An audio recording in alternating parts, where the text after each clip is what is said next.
California, mula kay Chino Trinidad. Matapos ang hapitang ensayo, nilapitan ni Terry Tong, isang martial arts instructor at miyembro ng Bruce Lee Foundation si Manny Pacquiao dahil naiintriga ito sa mga nakikita niyang galaw ni Bruce Lee na kanya nakikita raw kay Pacquiao. The way you throw your jab, sometimes you throw with, sometimes the fist looks very much like Bruce Lee. I mean, is that conscious when you were a kid? You watched him model that jab? Because very few people throw a jab that way. Bruce Lee is my idol. Ano yung pinapanood ba yung Bruce Lee na Enter the Dragon? It's like this. Totoo nga, di ba? And then when you turn your movie. head, Pag tinignan mo yun, ano? Pag tinignan mo. All the Bruce Lee's movies, I watch it.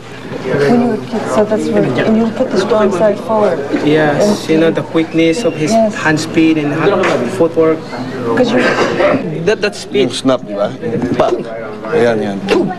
Ito yung fake nga eh, including the fake, yeah? the feint. And then also Yung your, fake ng gano'n, your diba? footwork. Si Terry ang tanging babaeng instructor na nakapag-aral sa ilalim ng first generation na estudyante ni Bruce Lee na si Ted Wong. Tuwang-tuwa siya na makumpirma na ang kanilang master nga ang naging inspirasyon ng pinakatanyang na boksero sa buong mundo ngayon. Si Pacquiao na raw ang pinakamagandang pagpupugay sa alaala ng Master of the Jeet Kune Do.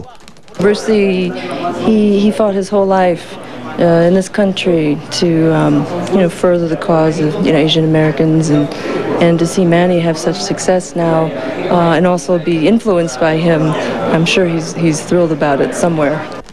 Kaya raw mahirap basagin hindi lang ang bilis at lakas ng kaliwang kamao, kundi pati na rin ang matatalim na right jab ni Pacquiao ay dahil na rin sa pinagkunan ng style ng pambansa kamao ng kanyang jab na may tinatawag na snap. If you have a jab like that, obviously they're going to respect you, right? But if you don't have much power behind your jab, then it's going to be a long day. Sa isang ginugol ang isang dekada ng pag-aaral sa mga katuruan ni Bruce Lee, tuwang-tuwa si Terry na makitang natutunang gamitin ni Pacquiao bilang kanyang main weapon ang pundasyon ng Jeet Kune Do na right lead. Patunay din daw ito sa aking talino ng defending WBO welterweight champion. There's a lot going on up here. There are people who have studied Bruce Lee many decades, and they can't break it down and figure it out.